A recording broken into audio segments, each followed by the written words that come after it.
Amén. Dice la palabra de Dios en Filipenses capítulo 4, versículos del 10 al 13, lo siguiente. En gran manera me gocé en el Señor de que ya al fin habéis revivido vuestro cuidado de mí, de lo cual también estabais solícitos, pero os faltaba la oportunidad. No lo digo porque tenga escasez, pues he aprendido a contentarme cualquiera que sea mi situación. Sé vivir humildemente, sé tener en abundancia, en todo y por todo estoy enseñado, así para estar saciado como para tener hambre, así para tener abundancia como para padecer necesidad. Todo lo puedo en Cristo que me fortalece. Oremos, mis hermanos. Bendito Padre Celestial, te damos gracias por tu palabra. Ayúdanos a acercarnos a ella con reverencia. Ayúdanos a estar dispuestos en nuestros corazones para escuchar las cosas que tienes para tu pueblo y una vez que nos hayas hablado, que pongas disposición para poner por obra las cosas que nos has hablado. Te pido que des gracia a mí que hablo, Señor, para que tengas misericordia de mí. Me limpies, Señor, y me libres de caer en pecado o en error. Ayúdame a ser un fiel expositor de tu palabra, para que esa palabra viva y eficaz penetre en los corazones de cada uno de los que están aquí. Dame gracias, Señor, y dame de tu fuerza. Sosténme, Señor, para poder no salirme ni a diestra ni a siniestra, sino mantenerme como un expositor fiel de tu palabra. Te lo pedimos en el nombre de Cristo Jesús. Amén. Tomemos asiento, hermanos. El sermón de hoy tiene el nombre de el contentamiento. El contentamiento como esa fortaleza que da Cristo. El contentamiento. Este pasaje, hermanos, es muy conocido en muchas partes, aún por inconversos. Porque ¿quién no conoce el versículo de todo lo puedo en Cristo que me fortalece? Yo estoy seguro que usted lo ha escuchado alguna vez. Es un versículo que los inconversos se saben hasta de memoria. De hecho, quiero corregir en cuanto al título de este sermón. Es el contentamiento, un regalo de Cristo. Ese es el verdadero título de este sermón. Este pasaje, hermanos, de todo lo puedo en Cristo que lo fortalece, y los versículos que acabamos de leer desde el 10 al 13 son es un pasaje de mucha bendición para la vida del cristiano, de mucho ánimo. Si se lee en su contexto, hermanos, este pasaje quizá quiere decir algo más específico que lo que a veces pensamos cuando se usa este pasaje. Todo lo puedo en Cristo que me fortalece. Al examinar este pasaje en su contexto, nos podemos dar cuenta de que no se refiere a mucha prosperidad y abundancia, sino se refiere, hermanos, a algo que se llama contentamiento, de lo que va a ser la idea central de este sermón. Y ese contentamiento no se da en un contexto de mucha prosperidad, se da en un contexto de adversidad. Y ese todo lo puedo en Cristo que me fortalece es usado en medio de una adversidad. Para comenzar, mis hermanos, este pasaje voy a tomar 3 puntos importantes que se pueden distinguir de estos 4 versículos. El primero es ese contentamiento, hermanos, ese gozo que tiene Pablo de la provisión divina que da por medio de los filipenses. El versículo 10 dice: en gran manera me gocé en el Señor de que ya al fin habéis vivido vuestro cuidado de mí. En segundo lugar, vamos a tocar el punto del contentamiento cristiano como ese núcleo, y en tercer lugar vamos a hablar de quién es la fuente de ese contentamiento, que es Cristo, porque todo lo puedo en Cristo que me fortalece. En eso se dividirá el sermón. Y vamos al primer punto, hermanos.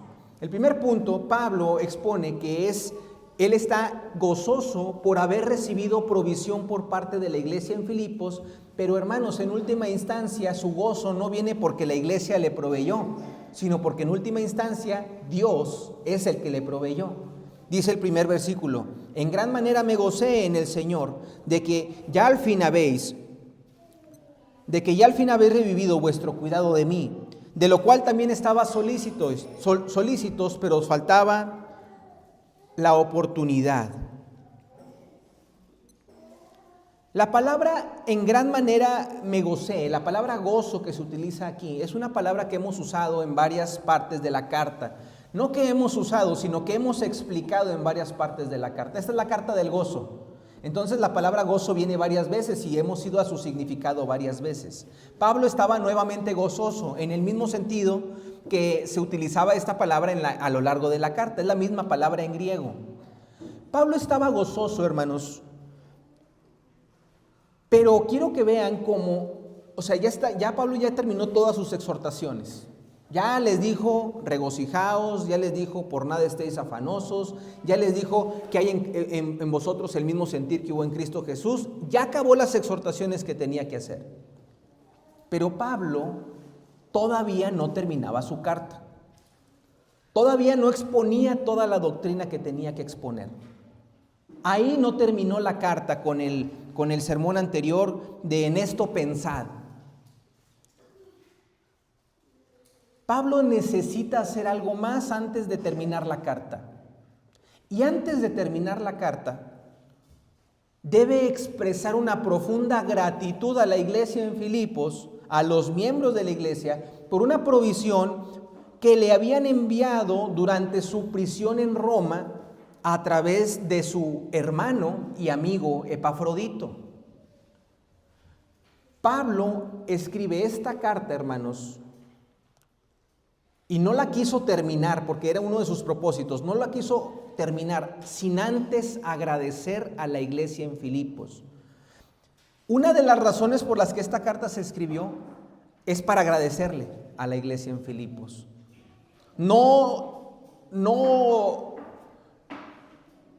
Nosotros estábamos hablando de Epafrodito en capítulos atrás. Pablo estaba en la cárcel, la iglesia en Filipos lo sabía y estaba angustiada. Pablo necesitaba animar a los filipenses diciéndoles: no se preocupen, mientras yo estoy en la cárcel el evangelio avanza. Pero entre otras cosas, la iglesia en Filipos le mandó una ofrenda o un donativo. Vamos a ahorita hablar de qué se refiere esto. Se lo hicieron llegar por medio del miembro de esa iglesia llamado Epafrodito, quien aparte estuvo ahí cuidando a Pablo. Y aparte de Pablo tener la carga de decirles que no se preocupen por él, también uno de los motivos de por qué esta carta existe es porque él quiere expresar la gratitud de eso que la iglesia le envió a Pablo. No se nos dice exactamente qué era, si era dinero o en especie, ni cuánto, aunque el texto no lo dice expresamente. Varios versículos nos permiten dejar claro que esta provisión era una provisión material y que lo hicieron llegar por medio de su mensajero o emisario Epafrodito. Versículos, en ese capítulo, versículo 12, mire, versículo 12. Sé vivir humildemente, sé vivir en abundancia, en todo y por todo estoy enseñado, como para estar saciado, tanto para estar saciado como para tener hambre. Hablaba de algo material, porque la humildad y la abundancia, el hambre y la saciedad son cosas materiales. Versículo 14. Sin embargo, bien hicisteis en participar conmigo en mi tribulación. Versículo 15. Sabéis vosotros, oh filipenses, que al principio de la predicación del evangelio, cuando partí de Macedonia, ninguna iglesia participó conmigo en razón de dar y recibir. Versículo 17. No es que busque dádivas, sino que busco fruto que abunde en vuestra cuenta. Versículo 18. Pero todo lo he recibido y tengo abundancia, estoy lleno habiendo recibido Epafrodito. Se refería, mis hermanos, sin duda a una provisión material. Epafrodito, hermanos, cuando esta carta llega a los filipenses, ya Epafrodito ya había ido con Pablo, le había dado lo que le había dado de parte de la iglesia. Pablo escribe la carta, se la da a Epafrodito, quien casi se muere y regresa a su iglesia. Y cuando regresa le dice Pablo: llévate esta carta. Entonces Epafrodito llegó a la iglesia en Filipos con este mensaje. La forma en la que Pablo muestra su agradecimiento a la iglesia de Filipos es muy instructiva, mis hermanos, y de gran interés. Cuando estaba pidiendo al Señor dirección para que me ayudara a predicar sobre este pasaje que incluía el versículo de todo lo puedo en Cristo que me fortalece, Yo no estaba pensando en el contexto, pero la misma escritura lo pone en un contexto. Lo pone en un contexto en el que Pablo agradece. Aquí encontramos mucha instrucción, hermanos. En este contexto, fíjense cómo Pablo no era miembro de la iglesia en Filipos. Pablo era miembro de la iglesia de Alejandría. Sin embargo, los filipenses sabían que la labor particular de Pablo como apóstol a los gentiles requería provisiones materiales para continuar. Y Pablo no era el pastor de esa iglesia, ni era miembro de esa iglesia. Sin embargo, Pablo fundó la iglesia en Filipos de acuerdo con la historia que vimos en Hechos 16. Se encontró al carcelero de Filipos, encontró a Lidia y demás mujeres a quien el Señor llenó de gracia, y a partir de ahí y durante varios años después, la iglesia en Filipos se formó. Los filipenses, hermanos, en este sentido, se habían comprometido con Pablo a proveer, aunque por un tiempo lo dejaron de hacer, mis hermanos, pero proveyeron. El versículo 10 que acabamos de leer nos lo indica, dice: en gran manera me gocé en el Señor de que ya al fin habéis revivido vuestro cuidado de mí. Y ese revivir, hermanos, habla de que es algo que ya se había dado, pero se pausó y luego volvió. Pablo tiene aquí dos obstáculos, hermanos. Al momento de agradecer tiene dos obstáculos, al grado de que se ve en la necesidad de usar 10 versículos de esta carta para tratar de darse a entender con claridad. Y llama la atención que son 10 versículos porque con otras doctrinas que están también aquí no ocupa tanto espacio. Pero la dificultad que Pablo tenía era importante al grado de que le dedicó muchos versículos. Vean cómo dice varias veces, versículo 11, no lo digo porque tenga escasez, pues he aprendido a contentarme cualquiera que sea mi situación. Versículo 17 dice, no es que busque dádivas, sino que busco fruto que abunde en vuestra cuenta. Parece que Pablo trata de argumentar y le cuesta trabajo hallar las palabras adecuadas para que no se malentienda su mensaje. La situación es esta, mis hermanos. Pablo estaba agradecido, él deseaba agradecer y lo quería hacer por medio de la carta y lo hizo. Pero al mismo tiempo que estaba expresando su gratitud, Pablo tenía una preocupación. Deseaba mostrarles que antes de este donativo que le da Pablo, que le da la iglesia a Pablo, antes de eso Pablo no había estado impaciente esperando esta expresión de bondad. Pablo no dependía de ello. Pablo hace ambas cosas, da gracias y se preocupa por la iglesia diciendo, no estoy buscando, no me malentiendas. Hace ambas cosas. Y de hecho dice, antes de que me dieras esto, he aprendido a contentarme. He aprendido a vivir en esta situación y en esta otra porque todo lo puedo en Cristo que me fortalece. Pablo tenía un gran celo por la reputación del Señor y temía que al agradecer a los filipenses su regalo, diera la impresión de que el Señor quizás estaba olvidando de Pablo, como si no hubiera estado antes de ellos el Señor a cargo de sus necesidades, o que la provisión del Señor le era insuficiente, o que el Señor se había olvidado de él. Eso es lo primero, hermanos. Pablo ama a los filipenses, pero ama más al Señor, y le preocupaba que al agradecer pudiera dar a entender de algún modo que la provisión del Señor pudiera parecer insuficiente.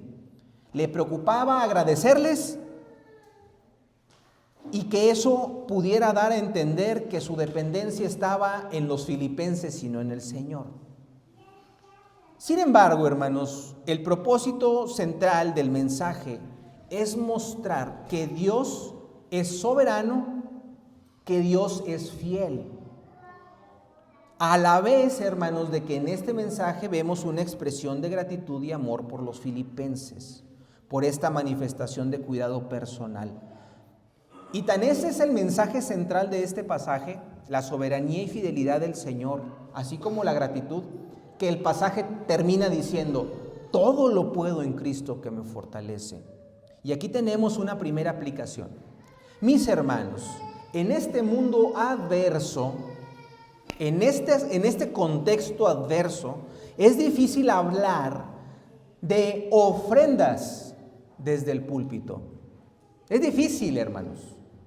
Es conocido por la Iglesia Universal y aún por todo el mundo que hay hombres avaros que se dicen cristianos, hombres codiciosos que han ejercido su autoridad indebidamente para enfocarse de una manera indebida en los recursos materiales. Y eso es algo que hay que evitar. Sin embargo, hay otro escenario que también hay que evitar. A consecuencia de lo que les estoy diciendo de este contexto adverso, el otro extremo que hay que evitar es caer en el pecado de evitar cumplir una exhortación que Dios da a su iglesia. Primera de Corintios 9, del 13 al 14, acompáñenme por favor, es el mismo Pablo. Primera de Corintios, capítulo 9, versículos del 13 al 14, dice: ¿no sabéis que los que trabajan en las cosas sagradas comen del templo y que los que sirven al altar del altar participan? Así también ordenó el Señor que los que anuncian el Evangelio, que vivan del Evangelio. Gálatas, hermanos, más adelante, Gálatas 6, del 7 al 6. Gálatas 6, del 7 al 6.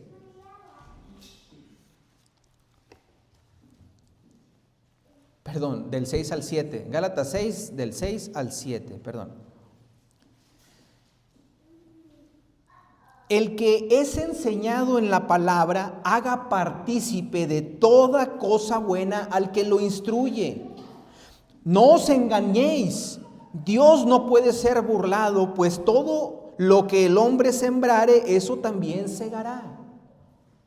Según la Escritura, hermanos, es responsabilidad de la iglesia, de las iglesias que reciben enseñanza y ministración de los pastores, proveer a los pastores, no solo darles respeto, sino compartir con ellos de las cosas buenas. Y en el contexto de esto de Gálatas, que hagamos partícipe de toda cosa buena, se refiere a material. Darles no solamente el respeto, sino compartir con ellos las buenas cosas, según sus posibilidades, de manera que tengan una provisión adecuada a los pastores para el sostenimiento de sus vidas, que no se envuelvan en los asuntos de este mundo. Los filipenses entendían esta verdad, y sin que Pablo fuera el pastor, ni miembro de allí, los filipenses entendían que gracias a la obra que estaba haciendo el Señor por medio de Pablo, ellos tenían que participar con Pablo de estas buenas obras. Con las palabras que dice Gálatas 6, el que es enseñado en la palabra, haga partícipe de toda cosa buena al que lo instruye. Pablo había sido enseñado en la palabra, los filipenses habían sido enseñados en la palabra por Pablo, y los filipenses estaban participando con Pablo de toda buena obra. Entiendo a Pablo, mis hermanos. Por eso cuando dice esta exhortación, tiene que dar explicaciones de a qué no se refiere. Porque no es fácil, hermanos, decirlo. Pero como ministro de la palabra, si la palabra dice esto, es mi deber exponerlo. Es una de las grandes ventajas de predicar de manera expositiva en orden. Ustedes saben que yo no empecé Filipenses en este versículo, sino que nos hemos ido versículo por versículo, de manera que no soy yo el que escoge de qué voy a hablar, sino es la palabra la que escoge de qué voy a hablar. Providencialmente hoy tocó este tema, hermanos, pero hay una segunda aplicación.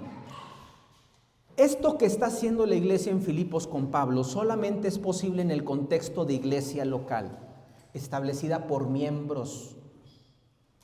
¿Usted cree que se hubieran organizado así nada más porque sí, para mandar a un emisario a que le lleve dinero a Pablo o algún recurso material a Pablo? Esto solo es posible con una iglesia local, por medio de miembros comprometidos con su iglesia y con el avance del Evangelio de Cristo. Sin una membresía definida, hermanos, no existiría esta relación de ayuda mutua entre Pablo y la iglesia. Pablo, cuando manda la carta, la manda a conocidos. Él estaba pensando en personas específicas. Y estaba pensando en personas específicas porque se estaba dando por sentado que esas personas que él conoció seguían allí. Él decía, estas personas no venían de paso, le voy a escribir una carta a gente que yo sé que tenía un compromiso allí. Sin una membresía definida no existiría esta relación. Y sin compromiso, hermanos, no sería posible organizarse para juntar esta provisión material para Pablo. Sin compromiso nadie se desprendería fácilmente de sus recursos. Sin compromiso nadie arriesgaría la vida para ir a mandar ese mensaje a Pablo. Epafrodito casi se muere, hermanos. ¿Se imagina andar arriesgando su vida por una iglesia con la cual usted no tiene compromiso? Eso no es posible.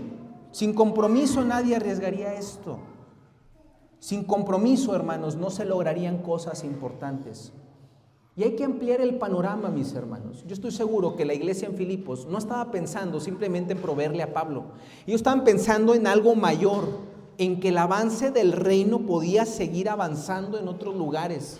Y miren, todavía nosotros en el 2026 estamos gozando de los beneficios de que Pablo escribió esta carta.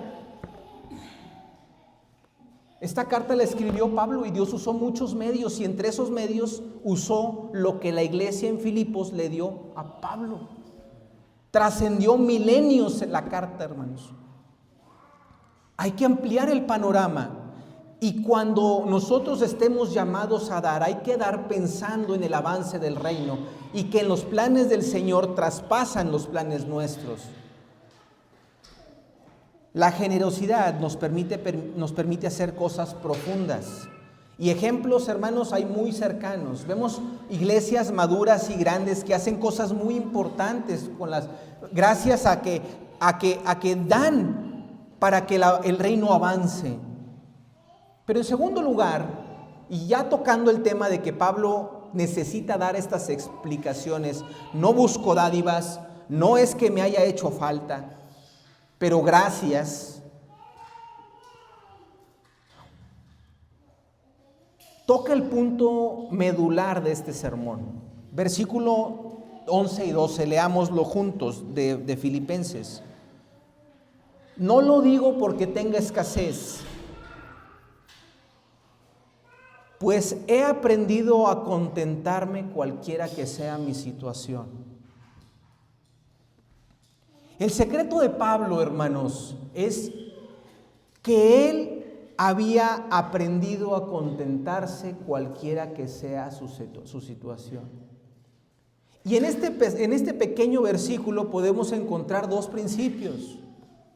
El primero es el estado que ya ha alcanzado el apóstol. Vean cómo él dice, he aprendido a... Y como dice, este es mi estado actualmente, el contentamiento. Ese es el estado que ha alcanzado Pablo. Pablo no dijo estas palabras de que agradecía a los filipenses esa dádiva que le dieron. Pablo no dijo estas palabras porque tuviera escasez. Pablo dijo esas palabras porque tenía contentamiento. No lo digo porque tenga escasez, pues he aprendido a contentarme cualquiera que sea mi situación. Y la palabra contentamiento, hermanos, y quiero tratar de ser preciso con esta palabra en griego. La palabra contentamiento decía algo muy distinto a lo que yo pensé. No se refiere a un estado emocional, se refiere a una condición en la que el que dice esa palabra le basta con lo que ya tiene en ese momento. algún tipo de autosuficiencia. Ahorita me voy a explicar a qué me refiero con autosuficiencia, pero como diciendo, con lo que ya tengo es necesario y ya no necesito nada más. Con lo que tengo me basta. Independiente de las circunstancias. La palabra en griega es autarques. Esa es la palabra en griego. Y la traducción más, en la que más coincide en los comentaristas es que es la palabra autosuficiencia. Ahorita insisto, ahorita voy a decir a qué me refiero con esto. Pero se refiere a alguien que es independiente de las circunstancias, de las situaciones o del contexto. La afirmación que hace el apóstol es que ha alcanzado un estado en el que puede decir con sinceridad que es independiente de su posición con las circunstancias, o que es independiente del contexto y de todo lo que le sucede. Sobra decir que el apóstol no lo decía con meras palabras. Cuando él estaba escribiendo estas palabras, no estaba en ningún spa, ni en ningún hotel con todo incluido, ni en el climita, ni en la sombra. Porque alguien dirá, pues para ti es fácil decirlo, ¿verdad? No, hermanos.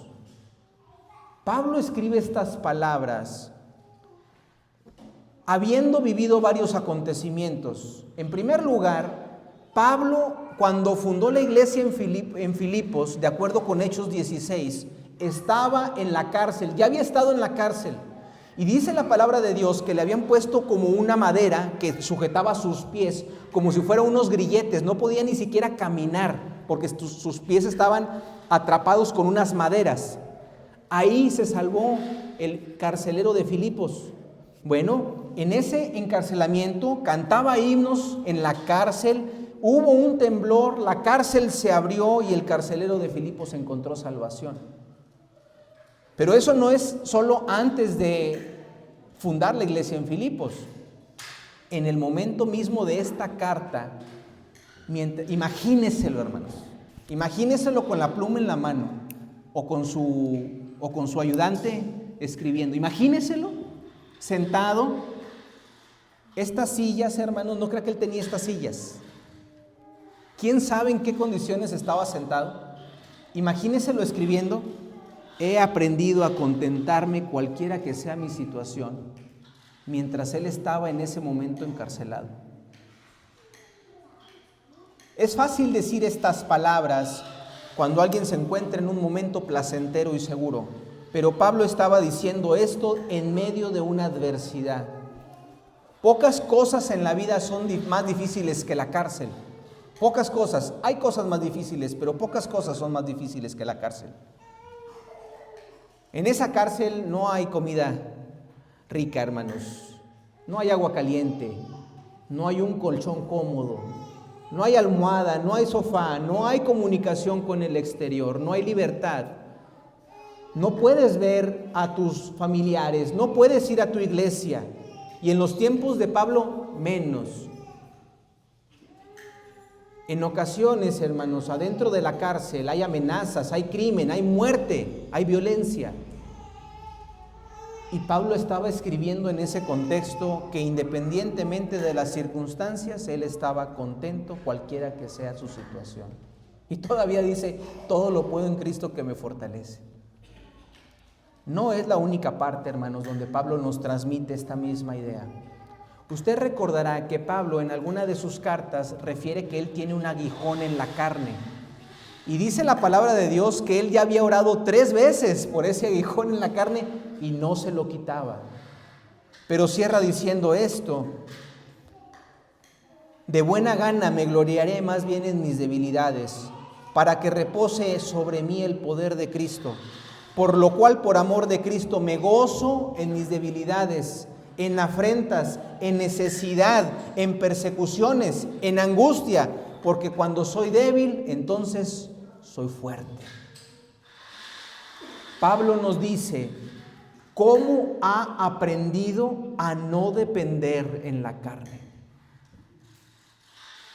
Pablo ya tenía suficiente con lo que él tenía, Cristo.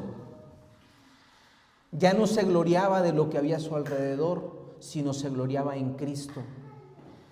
Su contentamiento no dependía de lo que estaba a su alrededor, sino en Cristo, quien lo fortalece.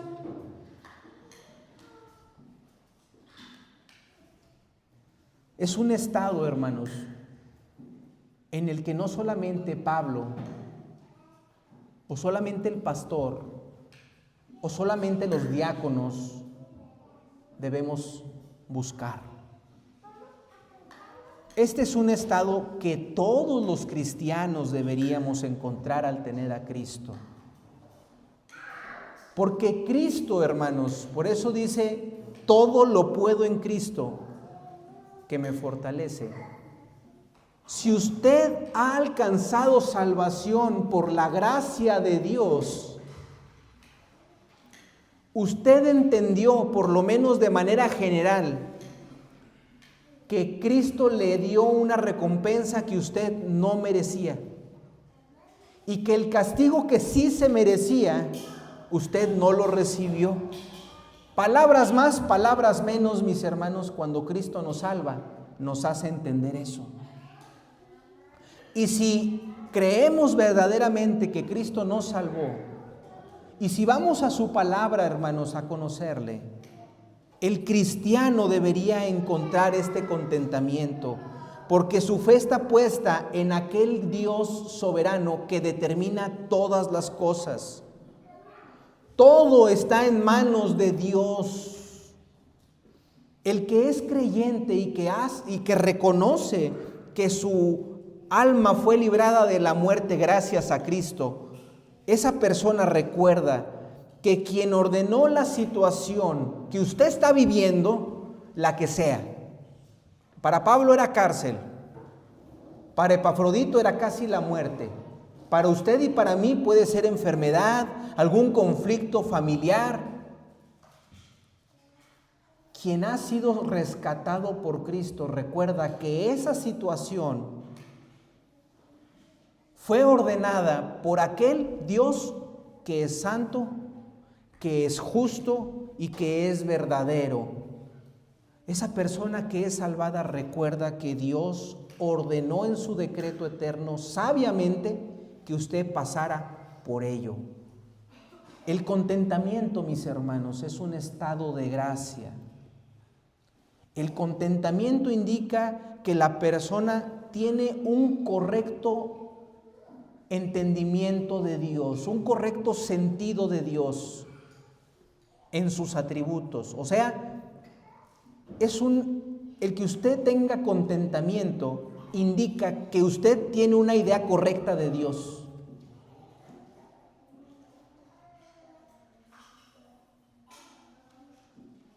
Así como también la falta de contentamiento reflejan un equivocado entendimiento de los atributos de Dios.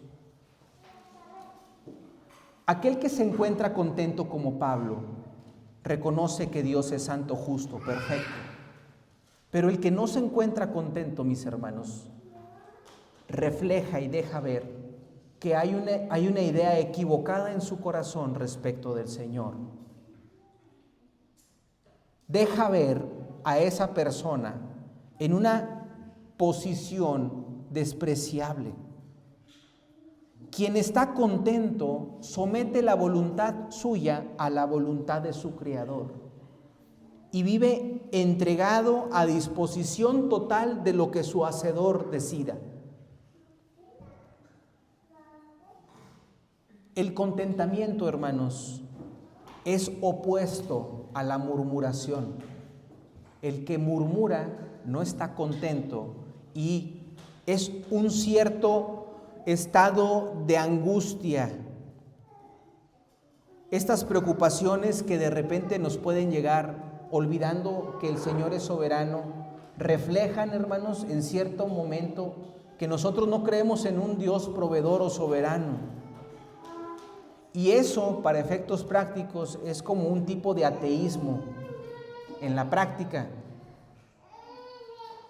en un tipo de orgullo, pensando que tú tienes mejores ideas que tu Creador, en algún tipo de soberbia, incredulidad, impaciencia, carnalidad. El que no está contento se revela directamente con su Creador. La falta de contentamiento, mis hermanos, es una rebelión contra Dios. Una consecuencia de estar contento, una consecuencia de tener contentamiento, es que se genera o se produce en su ser una tremenda dependencia al Señor. Y al mismo tiempo, fíjese, tener contentamiento genera que usted se hace dependiente al Señor. Y cuando eso sucede, usted se vuelve independiente de lo que está a su alrededor. Cuando alguien está contento, está bien con Dios y no necesita lo que está a su alrededor. Algo de esto es lo que Pablo está explicando. Eso es algo que todos, hermanos, los cristianos debemos conocer. Es esa autosuficiencia en el sentido de tener solo a Cristo y que eso no sea suficiente.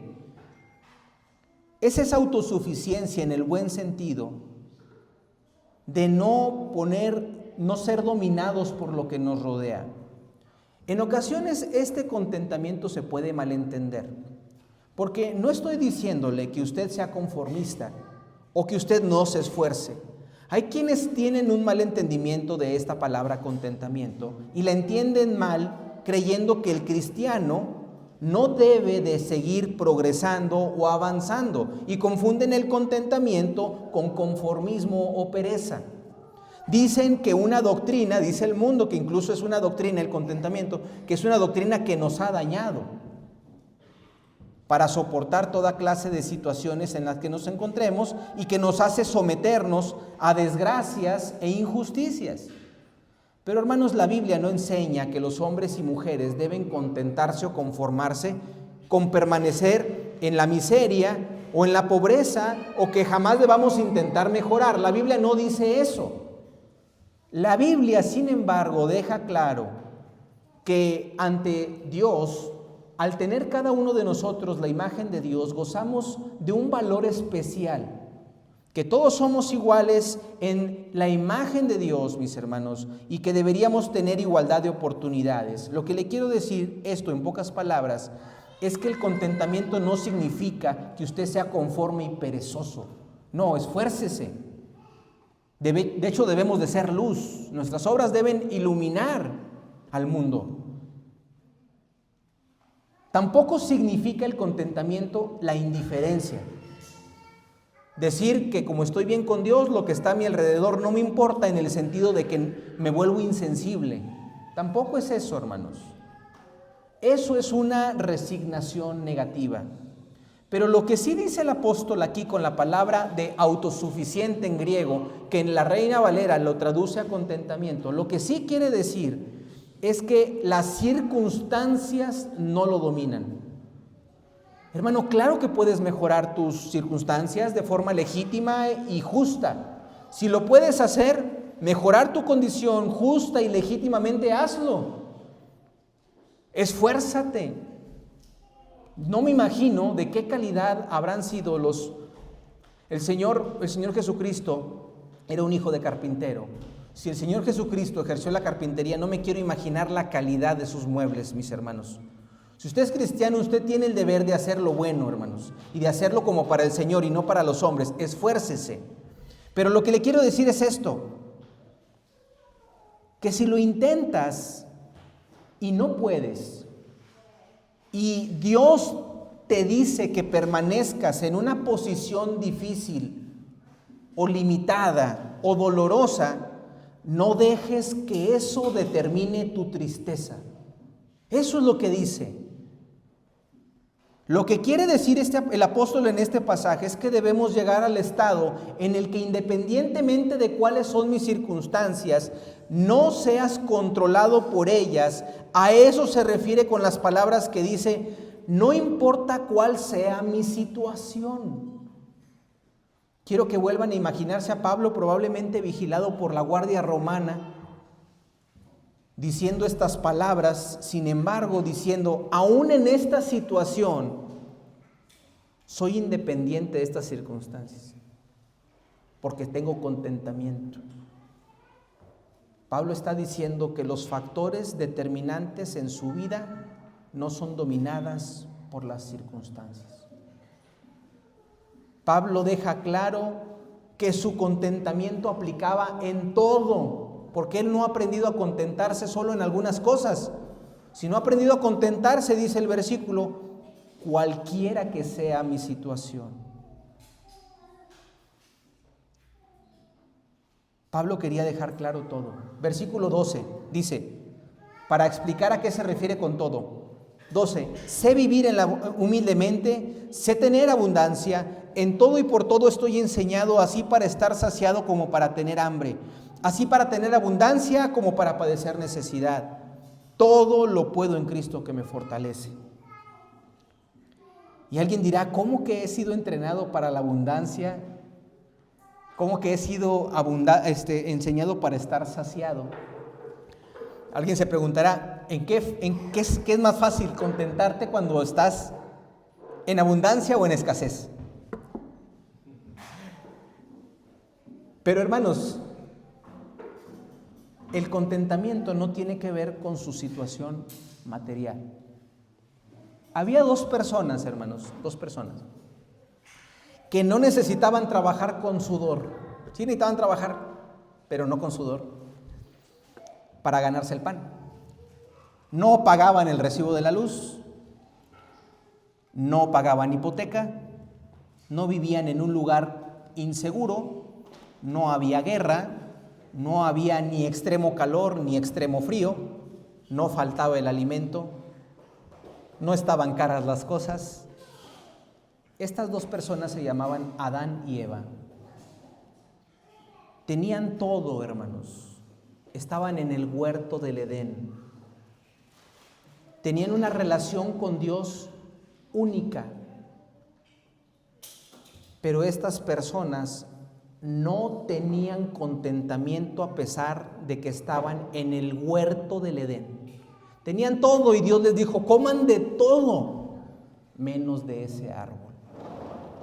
Dicho y hecho, tenían todo, pero su falta de contentamiento les llevó al pecado.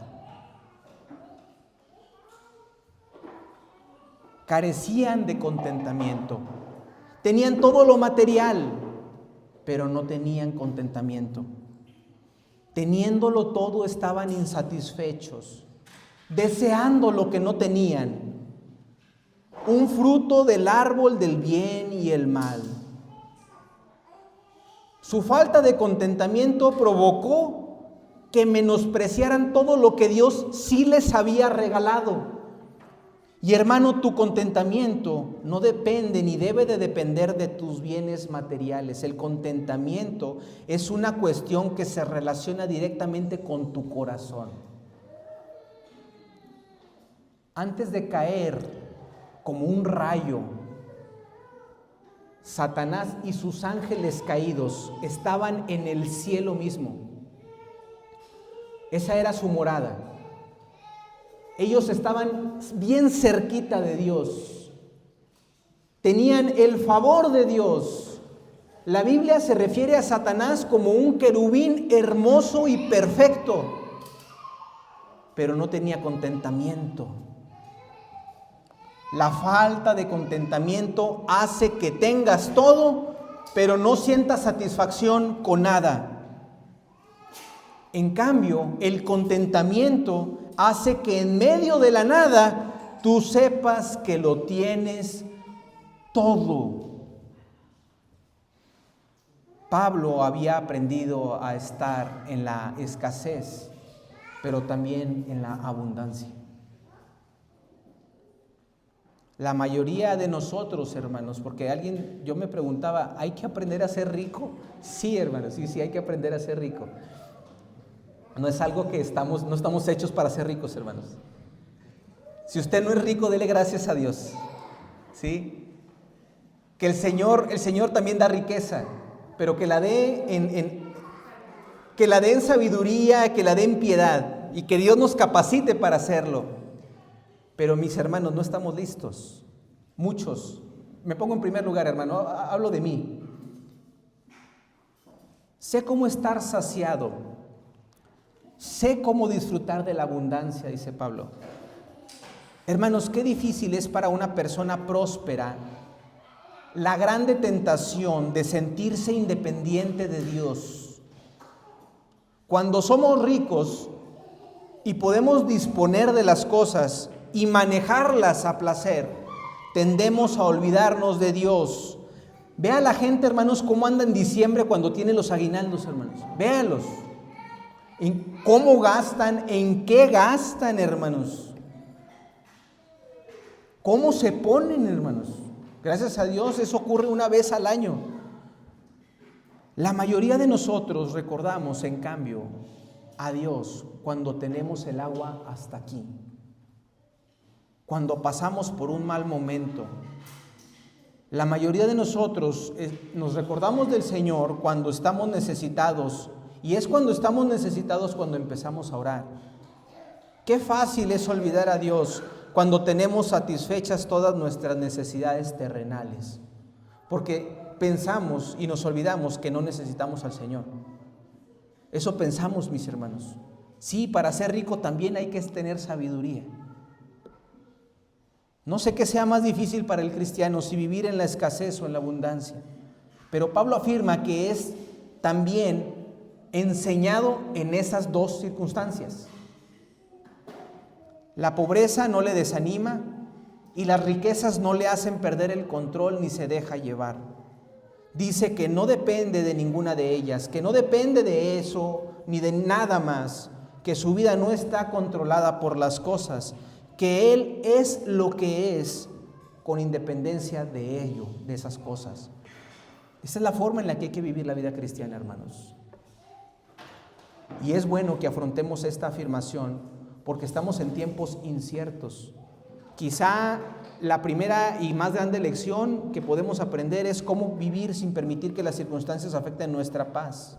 Y quizá no ha habido ninguna época en la historia del mundo en la que sea más difícil aprender esta lección. Estamos en una época donde el materialismo reina. Dependemos de las cosas a nuestro alrededor. Una noticia del otro lado del mundo le puede afectar en su emoción hoy. Ahorita estamos tan conectados, mis hermanos, que estamos tan expuestos a las circunstancias. Y el mundo nos organiza de manera que nos hace dependientes de él. El mundo nos organiza para que usted, su estado de ánimo, dependa de los likes que le dan a su red social. Ahorita hay guerras, hermanos, en Asia, en América. Hay guerra contra el narco, guerra entre países, guerras comerciales. Hay un conflicto que está haciendo que hoy usted pague por la gasolina ligeramente más. Nos afecta todo ahorita, hermanos. Es una época bien difícil. Pero Pablo nos dice y nos recuerda que nosotros no dependemos ni debemos de depender de las circunstancias si tenemos a Cristo. Su vida, la vida de Pablo estaba escondida en Cristo. Y la vida del cristiano tiene que estar escondida en Cristo. Pero Pablo no nada más nos dice cuál era su condición, contentamiento. Pablo nos da aliento, porque dice Pablo, si se fija, versículo 12, dice, 11, no lo digo porque tenga escasez, pues he aprendido a contentarme. He aprendido. Versículo 12, sé vivir humildemente y sé tener en abundancia, en todo y por todo estoy enseñado. Pablo no nació contento, hermanos. Pablo no lo convirtió el Señor y ya tengo contentamiento y no, hermanos. Pablo tiene este estado y lo aprendió y le fue enseñado. Dice, en todo y por todo he sido enseñado. Gracias a Dios que Pablo dijo esto, porque esto nos alienta. Pablo dice que ha llegado a aprender. Y es probable que para Pablo esto no haya sido fácil, porque Pablo ejercía una posición de autoridad en su vida anterior. Pablo seguramente era sensible a la situación material. Pablo es probable que haya sido orgulloso por naturaleza. Él era fariseo de fariseos. Pablo era una persona muy activa que andaba de aquí para allá y de una ciudad a otra. El Señor lo tuvo que pescar en camino a Damasco, si no, no lo alcanza, hermanos, yo creo. Pablo se movía de un lugar a otro. Pero en ese momento que estaba escribiendo la carta, estaba sin sus títulos, sin su orgullo y sin poderse mover de ciudad. Pablo no podía hacer nada más. Pablo había antes sido educado como un ciudadano romano, pero aquí en este momento estaba soportando la cárcel. No estaba con los intelectuales, aquí estaba entre prisioneros. ¿Cómo es capaz de esto? Aprendiéndolo. ¿Y cómo llegó él a aprenderlo? El ejemplo del aguijón en la carne de Pablo nos da mucha luz al respecto. Pablo había orado ya 3 veces por su aguijón y Dios le dijo, no. Pablo había sufrido azotes varias veces. Una vez creyeron que ya estaba muerto, hermanos, y lo sacaron. Por lo menos los filipenses se habían enterado de 2 encarcelamientos. Y en medio de esas circunstancias, Pablo entendió que Dios le había enseñado una verdad. Bástate mi gracia. Dios, hermanos, el buen pastor, Jehová es mi pastor, dice el Salmo, nada me faltará. Dios, el buen pastor, enseña a sus hijos estas cosas. De muchas maneras. Si hay necesidad de hacerte pasar por un aguijón con tal de santificar tu vida y enseñarte algo sobre él, lo va a permitir. Si Dios tiene que permitir que vivas necesidad material, la va a permitir con tal de conseguir su propósito. Si Dios tiene que dejarte pasar por una pérdida, te va a dejar pasar por una pérdida, como lo hizo con Job, para enseñarte algo mayor. Porque Jehová está interesado en tu alma y en tu santificación para que seas conforme a la imagen de Cristo. Pablo, hermanos, había sido enseñado por las circunstancias, pero no solo por las circunstancias. Al mismo tiempo que el Señor le estaba enseñando, Pablo estaba perseverando en los medios de gracia y estudiando la palabra. Pablo dice que era un discípulo y que había sido enseñado a los pies de Gamaliel. Él era un férreo estudiante de la Escritura. Y es esta combinación, mis hermanos, la Escritura más la providencia divina, que en su conjunto son las herramientas que Dios usa para santificar su alma. Este contentamiento, hermanos, no es natural. Este contentamiento es producto de la gracia y no nace usted con el contentamiento. Pobre Albita, pero Albita tiene muchos juguetes, hermanos. Y cuando ve uno que no tiene, ve uno que trae otro niño y ella no lo tiene, se olvida de los otros juguetes. Así somos, hermanos. Así somos. Lo natural es eso. El contentamiento es sobrenatural porque se aprende. Y usted tiene una exhortación el día de hoy. Quiere tener el contentamiento de Pablo. Vea la providencia de Dios, véala como una providencia mandada por Dios, sabio, justo, santo. Eso que está pasando, recuerde que Dios se lo mandó. Y número 2, si quiere este contentamiento, persevere en el estudio de las Escrituras. Venga a tiempo. Aquí se enseña la Escritura. No falte. En su casa hágalo. Tiene más oportunidad y tiempo, acérquese a nosotros y le podemos sugerir qué puede hacer. Hay seminarios, hay estudios. Próximamente vamos a enseñar las clases de premembresía a personas que están interesados en ser miembros, y usted se puede añadir, porque cuando usted mezcla estas dos cosas, recordar la providencia de Dios y escudriñar las Escrituras, usted y su alma van a ser enseñadas a tener contentamiento, como lo tuvo Pablo. Gracias a la palabra de Dios, hermanos, porque Pablo aprendió esto también por medio de la palabra. Yo estoy seguro que Pablo, por medio de la palabra de Dios, aprendió que lo verdaderamente importante es mi alma y mi relación con Dios. La palabra enseña eso. La palabra también nos recuerda que Dios se preocupa por nosotros como un padre. La palabra de Dios enseña que la voluntad de Dios y sus caminos son un misterio, pero que son para mi bien y para mi santificación.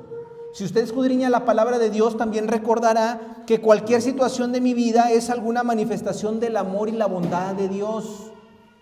La palabra de Dios nos recuerda que no debemos considerar las circunstancias por sí mismas, sino como parte de algo mayor en un plan divino. La palabra de Dios nos enseña que no importa cuáles sean mis circunstancias, esas cosas son pasajeras y que lo que nos espera es un destino eterno. Eso enseña la palabra, y por eso es que la palabra ayudó a Pablo a contentarse. Y cierra diciendo el versículo 13: todo lo puedo en Cristo que me fortalece. El gran principio que Pablo había aprendido es que todo lo podía en Cristo que lo fortalece. El peligro para algunos de nosotros, hermanos, es pasar demasiado tiempo quizá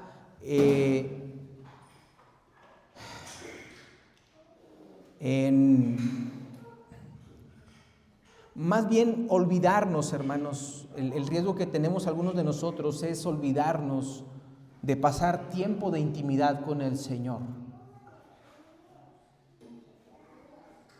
Pablo tenía una intimidad profunda con el Señor Jesucristo, tan profunda y tan grande que habían hecho que Pablo no necesitara de nada más, de ninguna circunstancia fuera de él.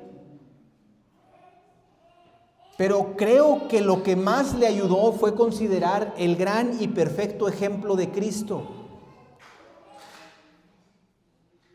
En esta misma carta dice al filipense: haya en vosotros este mismo sentir que hubo en Cristo Jesús, quien siendo igual a Dios, no estimó el ser igual a Dios como cosa a que aferrarse, sino que se despojó a sí mismo, haciéndose obediente hasta la muerte y muerte de cruz. Cristo no estaba dominado por las circunstancias. Él oró pidiendo: Padre, si quieres que pase de mí esta copa, refiriéndose a la cruz, y dijo: que no se haga como yo quiero, sino como tú. Iglesia, ¿puedes decir que conoces ese estado de contentamiento que tiene Pablo? Hagamos que esto sea cierto, iglesia. Hagamos que esto sea cierto para nosotros, que esto se convierta en nuestro anhelo. Hagamos de esto nuestra mayor ambición, vivir en Cristo de tal manera que nada le falte, hacer lo posible por alcanzar ese bendito estado. Quizá en la vida nos va a esperar alguna situación imprevista, de esas que pasan, pero aún a pesar de esas circunstancias, tarde o temprano recuerde que la tierra pasará, las cosas de este mundo pasarán, y estaremos afrontando nuestra presencia delante del Señor. Hermanos, la intimidad con Cristo fortaleció a Pablo ante todo. Todo lo puedo en Cristo que me fortalece. Quizá cuando dice que todo lo puede en Cristo, y quizá cuando hablo de esta intimidad que Pablo tenía con Cristo, pueda ser ilustrado con otro pasaje. Porque si usted quiere tener esa fortaleza en todo, necesita una intimidad con Cristo, como la de Pablo. Acompáñenme a Mateo 7, 24 al 27, para ilustrar esta comunión con Cristo. Mateo 7, del 24 al 27. Estoy seguro que no es un pasaje extraño para usted.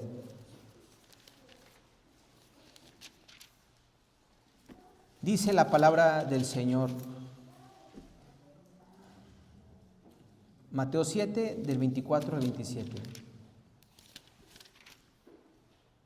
Cualquiera pues que me oye estas palabras y las hace, le compararé a un hombre prudente que edificó su casa sobre la roca. Descendió lluvia y vinieron ríos y soplaron vientos y golpearon contra aquella casa y no cayó, porque estaba fundada sobre la roca. Versículo 26. Pero cualquiera que me oye estas palabras y no las hace, le compararé a un hombre insensato que edificó su casa sobre la arena. Y descendió lluvia, vinieron ríos y soplaron vientos y dieron con ímpetu contra aquella casa y cayó, y fue grande su ruina. Lo que empezó, hermanos, en este pasaje, tenemos un pasaje, hermanos, que empezó con una muestra de gratitud. Terminó con una gran lección del contentamiento y una invitación a que usted esté en Cristo. Estas palabras las dijo Cristo.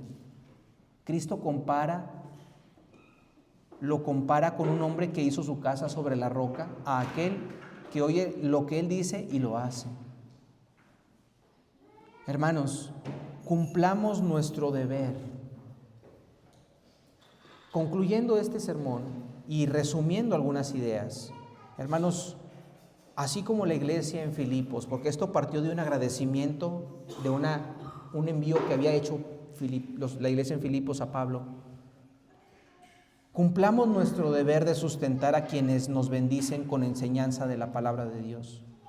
Pero primero que nada, preparemos el terreno, bueno, porque más adelante vamos a tocar un poco más sobre el tema de la aportación, del dar. Pero primero que nada, hermanos, le invito a que tenga contentamiento. El contentamiento es un buen fundamento, hermanos, para dar. El contentamiento es un buen fundamento para peregrinar en esta vida, hermanos. Y no solamente para esas dos cosas, el contentamiento es bueno para todo, porque todo lo puedo en Cristo. El contento da sacrificialmente, el contento da con gratitud, porque recuerda que nada merece. Quien está contento sabe esperar y perseverar por amor a Cristo. El contentamiento cristiano es una gracia que usted y yo necesitamos recordar el día de hoy. Recuerde que Cristo se entregó a sí mismo por su iglesia. No hay mayor motivo de gratitud y de contentamiento que este, ni mayor ejemplo, pues sufrió la copa amarga de la cruz sin murmurar contra el Padre. En medida que sigamos meditando y comprendiendo lo que merecíamos, que era la muerte, y en medida que sigamos meditando y comprendiendo el Evangelio, de que Cristo se dio a sí mismo en perdón por nuestros pecados, el creyente se va a llenar de gozo, de contentamiento y de gratitud. Iglesia, que Dios siempre nos dé de su infinita gracia y nos capacite, hermanos, para hacer nuestra esta verdad de su Biblia. Amén. Oremos, hermanos.